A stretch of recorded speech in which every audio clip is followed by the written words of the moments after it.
Hi, Katie here. This is the start of a reaction video to the International Dublin Literary Award shortlist. I wasn't sure what time the shortlist would be announced, and just happened to pop on Twitter to see a little tweet from International Dublin Literary Award Twitter account saying the shortlist will be out soon. And then, without looking, I went on their profile just to check their pinned tweet, and it said the shortlist is live. So what I'm going to do is I'm going to log on to, or go into their website and see the shortlist and give you my live reaction, my initial thoughts on the shortlist. This is part of a playlist, I don't know if I said that already, that's dedicated to the International Dublin Literary Award. And so far in that playlist, I have what is the International Dublin Literary Award and a little prediction video. So I'll link that playlist down below and you can check that out if you're interested. Okay. I've been waiting for this for quite a while, so this is highly anticipated in my house. My partner is just getting ready for bed, so if you hear moving around, he's on a normal schedule. He's on a normal schedule. He goes to bed at a normal hour, unlike me, up at almost 1 a.m. local time. Just very excited to find out what's on the shortlist. So, right.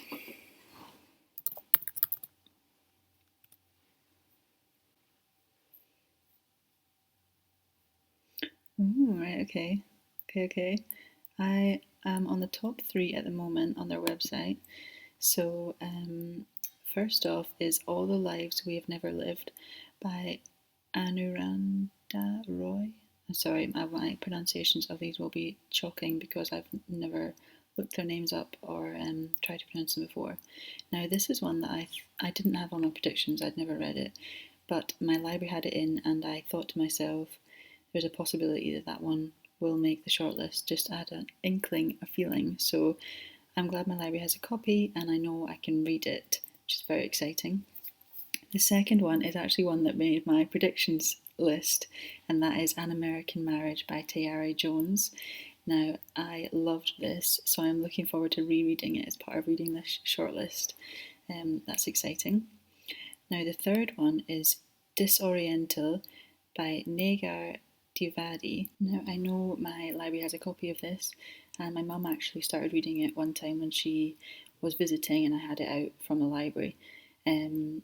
She really struggled with it, which is why I then put off reading it, because we do have quite similar reading tastes. I know it's been translated from the French, and I'm going to give it a go now that it's on the shortlist and see what I think of it. I think it's quite a difficult one to get into and to understand all that's going on. So I'm going in with that awareness, and hopefully that will benefit me. So there's 10 novels and we've done 3 so far. Okay, right. The next one on here is Drive Your Plough Over the Bones of the Dead by Olga Tokar. I don't know how you say her surname, sorry. It's a translated novel again. I think this has been translated from Polish. Now, this one, again, my library did have it, and I actually DNF'd it because I couldn't get into it at all. So, yeah, I'm a bit sort of. I understand that it does kind of come with a lot of praise, this novel, and I think it maybe was just a case of right book, wrong time at the time that I picked it up. So I'm willing to give it another go. I might try like the audiobook or something just to see if that helps, maybe, or maybe a physical copy, because I think I was reading an ebook from the library, which can be a bit hit or miss for me, just because the format can be quite awkward to read. But I digress, right. Now, the next one is The History of Violence by Edouard Louis, and this one I put off because I had it only on audiobook at the time that I was reading this long list, and like as in the library only had it on audiobook, and I think it had quite graphic scenes of violence and sexual violence in particular, I believe anyway. And so I don't like listening to that. I can cope with it if I'm reading a physical copy because I can skip pages, but I can't cope with listening to that kind of content. So I put off. But again, it's one that I will read for this shortlist reading challenge. Now, the sixth one, and I've just had a little glimpse of one that's further down, which is which is why I'm smiling, because I'm delighted that it's on there. It's one of my favourite novels of this year so far, but that's still to come. So the sixth novel is Milkman by Anna Burns. Now, again, I've seen a lot of praise for this, and I put off reading it, I think, because it had quite mixed reviews on Bookstagram at the time that I was reading this, and I suppose it's another one that I was a little bit nervous to go into. It's quite interesting that a lot of those that I was nervous to go into have made this long list. So I made this shortlist, sorry. So that maybe says something about who influences your reading, etc., and what stops you from picking up certain books. Certainly, speaking for myself there. So yeah, that's the sixth to start with. I feel quite mixed about that group so far. So that's about half of the long list, half of the short list. Why do I keep saying long list? Half of the short list, and I'm quite mixed really.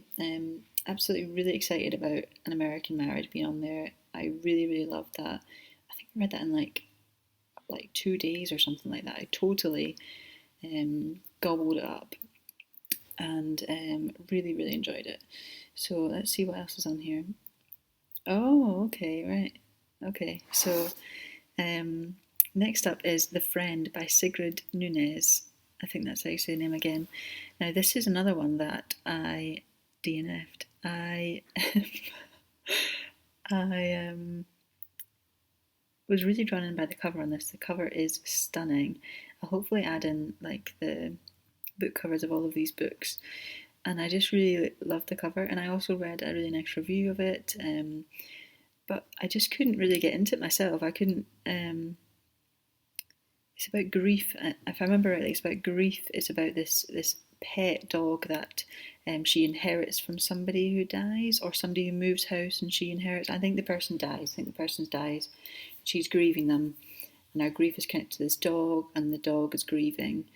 And meanwhile, she's writing, and she's struggling to write what she's struggling to write, like all that she hopes to write, I suppose, or the kind of writing that she wants to write. She's struggling with it, and the grief is connected to the writing, is connected to the dog, and I don't really know. I feel like maybe it was a bit too slow for the period of time that I was in, and the mood I was in at the time. I'm a big mood reader, so that really affects my reading. Yeah, interesting to see that on there. I didn't think that would make it at all. I really didn't. Never mind. Eighth on the shortlist is The Silence of the Girls by Pat Baker. Now, I didn't read this one. I don't actually think my library had a copy at the time that I was looking at the long list. I could be wrong on that, but I don't think they had a copy. And I think is this not a Greek retelling or some kind of mythological book, which isn't something I would generally read. So I didn't go, oh, I really want to buy that, even though my library doesn't have it. And I just kind of let that one slide. So I will pick it up, and hopefully my library does now have a copy, and I can enjoy that soon. And the ninth one is the one that I am very excited about.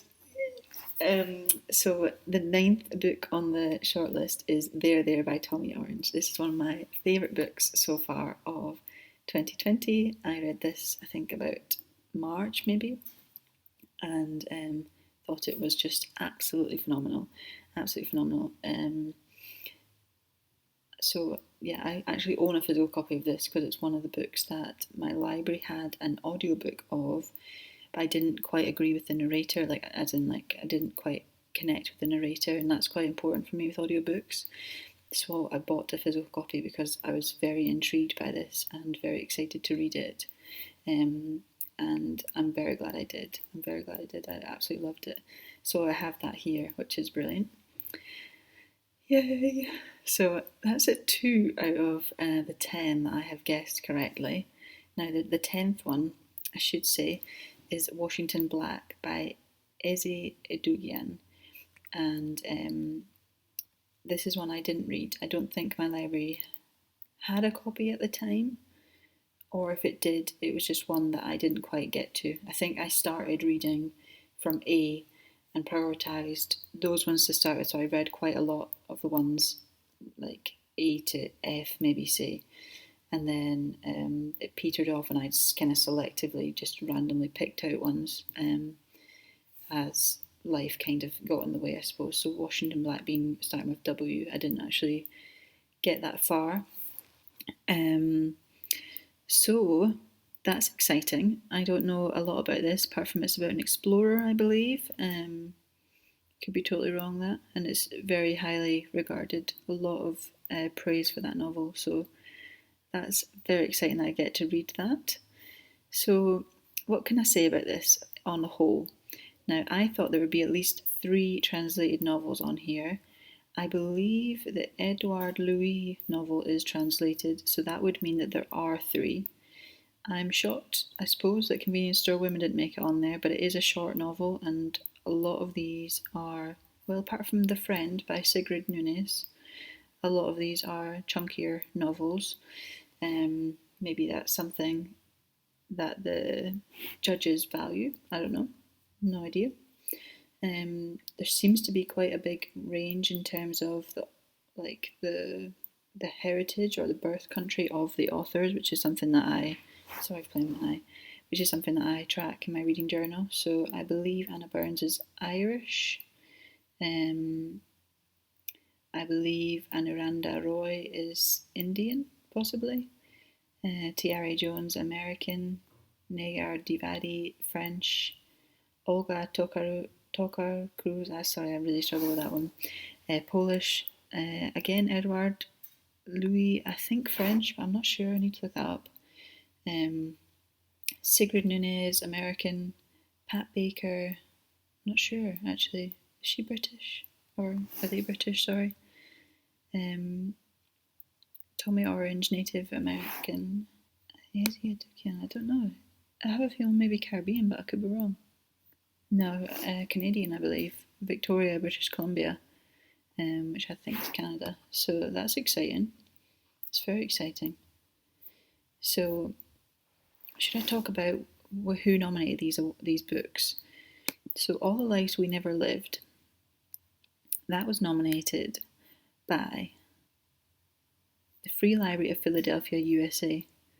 And they have to say that the author blends fact and fiction into a lyrical, mesmerising story. That sounds good. So that's only got 1 nomination. That's pretty good, actually, that's only got 1 nomination and made the shortlist. I'm impressed by that. An American Marriage was nominated by Limerick City and County Libraries, Limericks in Ireland, and 3 libraries in the United States of America. One of which has said this was the most popular title from 2008 in our library system over the last year. That says a lot, and I can see why. It's a brilliant novel. If you haven't already read it, I would recommend it. Disoriental, let's look at that one. So that has been nominated by a library in France and a library in the USA. The French library says, in her first promising novel, the author gives life to a rich and fascinating saga that explores the eventful history of Iran. I mean, they say a lot more than that, but that's a wee snippet, so that's fascinating. Drive Your Plough Over the Bones of the Dead. That was nominated by a Polish library. Love to see it. As I said in one of my other videos, I love the fact that this literary award allows libraries to celebrate local literature. I think that's fabulous. The History of Violence. This was again nominated by a library in France, a different library, and they say it's a book about a trauma, a man is raped, and what it is to write it, tell it, and share it. See, I think that is the reason why I didn't read this book at the time. I will give it a go this time though, but I'll read the physical copy of it so I can skip if there are difficult passages. And this was translated from the French by Lauren Stein. Right, Milkman, let's see. Yeah, Anna Burns is Irish. And this novel was nominated by libraries in Germany, Ireland, England, and the USA. That's pretty impressive. Quite a European kind of Western focus on the nominating libraries, but still pretty impressive, still pretty interesting. The Friend, I'm going to bet this was nominated by American libraries. Let's have a look. Yeah, Philadelphia. Only one library though. It says an elegant, moving novel about love and loss. I'm curious how many of the judging panel are writers themselves, because I feel like if you're a writer, you will get more of this book than possibly I did. That's certainly how I felt about it anyway. Right, The Silence of the Girls. Pat Barker was born in Yorkshire, just FYI, I know I said that. I thought she might be British. And this book was nominated by New Zealand and Nottingham City Libraries in England. So, sorry, New Zealand Libraries, Christchurch City Libraries. What they say about it is they say, once again, Pat Barker proves to be a master of telling stories about war and women's stories. That sounds good. Sounds good. Now, there. Let's see who actually nominated this. I don't think I looked at this at the time. So Tommy Orange is an enrolled member of the Cheyenne and Arapaho tribes of Oklahoma. He was born and raised in Oakland, California, and there is his first novel. I knew that about him. That it was his first novel. I read an interview where he said that he only wrote the novel to because it was advised for becoming a teacher, and that fascinated me to think about people who aren't pushed to tell stories but have stories in them, and how wonderful the literary community could be if those people were given the chance to write those stories. It was brilliant, fascinating. This novel has been wow, really widely nominated. Let's see, 13 libraries nominated there by Tommy Orange, including libraries in Ireland, Greece, Canada, several in the USA. In fact, the rest of them are all the USA. Can't recommend this book enough. That's all I'm saying. Now, Washington Black. Let's see. Oh, this has also been very, very highly and widely nominated. 1, 2, 3, 4, 5, 6, 7, 8, 9, 10. 10 nominations. That's brilliant. Brilliant. And this one has nominations from libraries in Canada, England, another 2 Canada, 3 Canadian nominations, an English nomination, a nomination from Jamaica Library Service, and 1, 2, 6 from the USA. I think that all adds up, does it? I'm not sure. It's late. I can't work out, but there's a lot of nominations there for that one. So that makes me really excited, given that There was another highly nominated one that I ended up loving it. So yeah, I'm very, very excited for this reading list that I've got. It's looking good. It's looking really good. So yeah, I'm planning like a reading vlog basically, where I sort of read each one and do like in the moment reactions, and then possibly another video where I just talk about the shortlist in general and possibly make a prediction for what I think could win it. Yeah, I just need to now go and look up my library and see if they have these novels. Hopefully they have paper copies of them as well, because sometimes it's a little bit easier to get into some of the more difficult novels that were ones that I avoided because I wasn't sure if my library had them. Saying that, I did see a copy of History of Violence when I was in a few weeks ago, so let's see. But But yeah, thanks for watching if you made it this far, and hopefully that was a little bit interesting for you. And let me know if you plan to read any of these shortlisted titles or if you have read any of them before. I would love to hear what you thought of them. Bye for now.